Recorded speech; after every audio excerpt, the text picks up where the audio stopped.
What's going on YouTube? Gearhead Garage back at you with another video. Today we're going to be talking about the top 5 worst modifications that you could ever do to your Mustang. Yes, that's right, Mustang folks, we're coming for you today. Now before we begin, I want to make it perfectly clear that I have no ill will towards Mustangs whatsoever.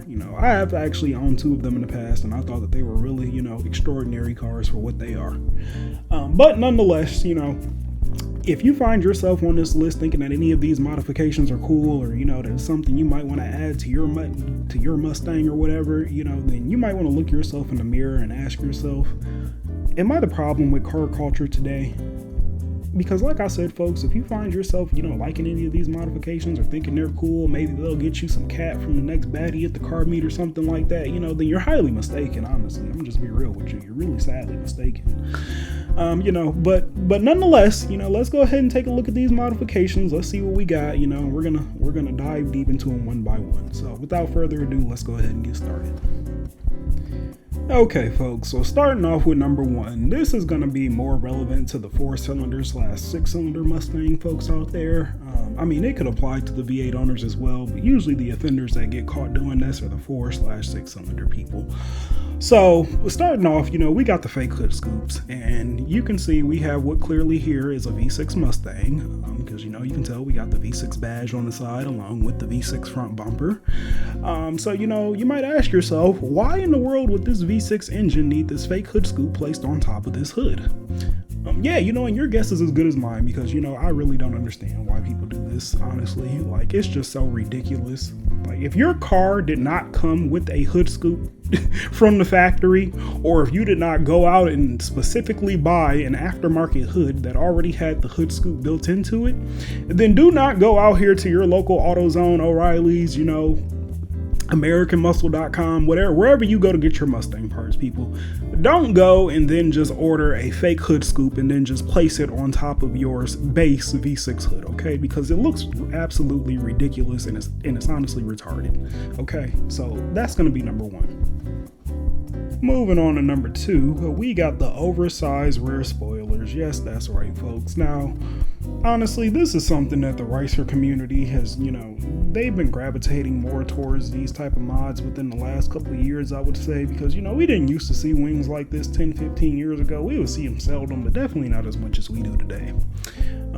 So I don't know how these started becoming popular. I don't know if wherever these racers get their modifications from, ricemeout.com or whatever, I don't know if they just decided, hey, we need to take some new direction here. These racers, they're kind of getting bored with all these typical, fake hood vents and fake decals and all this stuff. Maybe we need to change it up a little bit, and we need to start making bigger wings. So I guess that's what they did, and they came out with their new catalog of products at ricemeout.com, and this is what we got, folks.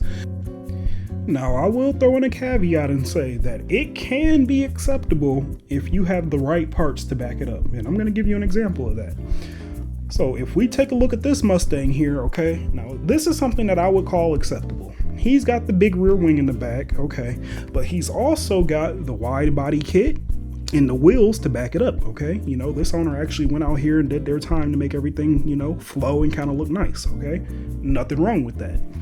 But then, we have just utter dumb fucks like this who go out here and just throw a big ass wing on a car, and call it a day. They don't touch the size, they don't add any bigger wheels or anything like that. No, they just add the big oversized wing for no reason at all and they call it a day. This is unacceptable, okay? Acceptable. Unacceptable, acceptable. And why you would even want to add a wing like this to your car is just beyond me, folks. Like, I really have no idea. Even if you did have a V8, maybe if you were doing a drift build, then sure. But for 99% of people that just go out here and throw these wings onto their cars with absolutely no reason at all, it's really stupid and it looks retarded and it also looks tacky. Not to mention, it also looks like this owner has what appears to be a carbon fiber rear wing on the back of theirs. Because just looking at this, it looks like a carbon fiber weave. But that just tells me that, okay, great, they have a carbon fiber wing, and it probably costs a shit ton of money. So why in the world would you spend this amount of money on a carbon fiber rear wing that looks absolutely atrocious when you could have spent it in your engine bay? You could have spent it switching out this terrible Ronald McDonald / Hawk looking wrap, it's just so many more better options that he had than blowing his money on this terrible looking wing with absolutely no functionality at all. Like, it's just pointless. You can tell this isn't really a drift car. I mean, it's just stupid. Like, in this owner, like, clearly they have no taste. So, I mean, you know, you can't fix stupid people. But yeah, you know, they got the spikes around the wheels and whatnot. Like, this is just a completely ridiculous build altogether. I don't even really want to talk about this car anymore. It's so retarded. But yeah, folks, that's going to be number 2. Do not go out here and just buy these oversized rear wings for absolutely no reason at all. Okay, it's pointless and it looks absolutely tacky. Okay, enough of that trash. Moving on to number 3, we've got the excessive decals and stickers. Now, if we take a look at this car here and read this paragraph, it says, when Fast and Furious was first released, an entire generation of gearheads decided to turn their car into Paul Walker's Mitsubishi Eclipse. And that was fine back in the early 2000s, okay, when that movie first came out, you know.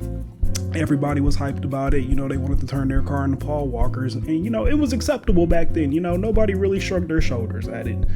But if you're doing this today in 2024, okay, you're a problem, because this is just so tacky and ridiculous. Like, it makes no sense at all to be putting all these stickers all over your car, okay? You know, they're not making your car any faster. They don't look cool, you know, nothing like that. I honestly don't even know how people thought these were cool back in the early 2000s, honestly. You know, it was really more of just a fad because, you know, everybody was just so, everybody was just so gung-ho about that movie, you know, that they thought it was acceptable. And that was fine back then, okay? But, you know, people, they've come to their senses and they realize that this is an atrocity and that it needs to stop, okay? So if you are on this list thinking about adding decals or fake racing stickers to your Mustang, then please just don't do it. Just save yourself the time, the trouble, and the money, and just don't do it. Alright, moving on to number 4, you see we've got this picture here, and we've also got a caption that says, my friend wants to do this to her Mustang. Can Reddit explain why she shouldn't do it? And you know, I'm going to explain to her why she shouldn't do it, even though this was 11 years ago, and I'm sure she's well past this car, but regardless, you know, I'm going to explain to everybody why you should not do Lambo doors to your Mustang. And the number one reason being because your broke ass does not have a Lamborghini, okay? That's number one, okay? You don't have a Lamborghini. You're not fooling anybody when you go ahead and add the Lamborghini door hinges to your car, okay? And honestly, it looks cringe. Like, whenever I see somebody getting out of their car and then they just miraculously happen to have Lambo doors on their car, I honestly just look at them, shake my head, and just keep on with my day because I'm like, this shit is so ridiculous. I'm not even about to pay them the time nor attention. So yeah, folks, if you were daydreaming about maybe adding Lambo doors to your Mustang one day, you know, then I'm gonna need you to come back down to reality. You know, take a deep breath, let it all out, and then sit down somewhere, clear your mind, and, you know, think about how you can actually get your bread up to where you can actually go out here and buy a real Lamborghini, as with real Lambo doors, as opposed to having to do some knockoff shit like this, okay? If Lamborghini wanted broke people to have Lambo doors on their cars, then, you know, they would offer that to Huracan and Gallardo owners, but, you know, they don't. And even those people make, I'm sure, you know, more than 90% of us here watching this video, okay? And, you know, Lamborghini said that they were too broke to have Lambo doors. So, okay, if they can't have them, then neither can you. Okay, folks, moving on to our last one, number 5 here. We have the fake up badging, okay? So the fake badges, you know, having a V6 Mustang and then putting, you know, 5.0 badges on it, or like this doofus right here, having a 5.0 and putting GT 500 badges on it, okay? Now, this one is universal, folks, you know, 4-cylinder, 6-cylinder, V8 people, they all do it, okay? And honestly, it needs to stop because, I mean, it might as well be equivalent to throwing a Ferrari logo on a lawnmower, people. Like, I mean, anybody who knows anything about cars is going to know that it's not the real deal. They're going to know you're on BS. And if you were to take this to a car beat, you know, your V6 Mustang that you've up badged to a 5.0, I mean, I can almost guarantee you they're just going to laugh you straight out of there. So, I mean, I don't even know what the point of doing this is, people. Like, honestly. And like the title says here, never heard of a 5.0 GT 500. And those words have never rung truer, and I honestly don't think we ever will, folks. So until we hear otherwise from Ford, please just stop this madness, okay? Just please stop the madness. So that's going to do it for this video, folks. Those are in essence the top 5 worst Mustang mods that you can do. If you like the video, or, you know, if you're a racer that disagrees with me, go ahead and let me know down in the comment section below. Yeah, until next time, gearhead out. I gotta go wash my eyeballs, okay? All right, take care, everybody.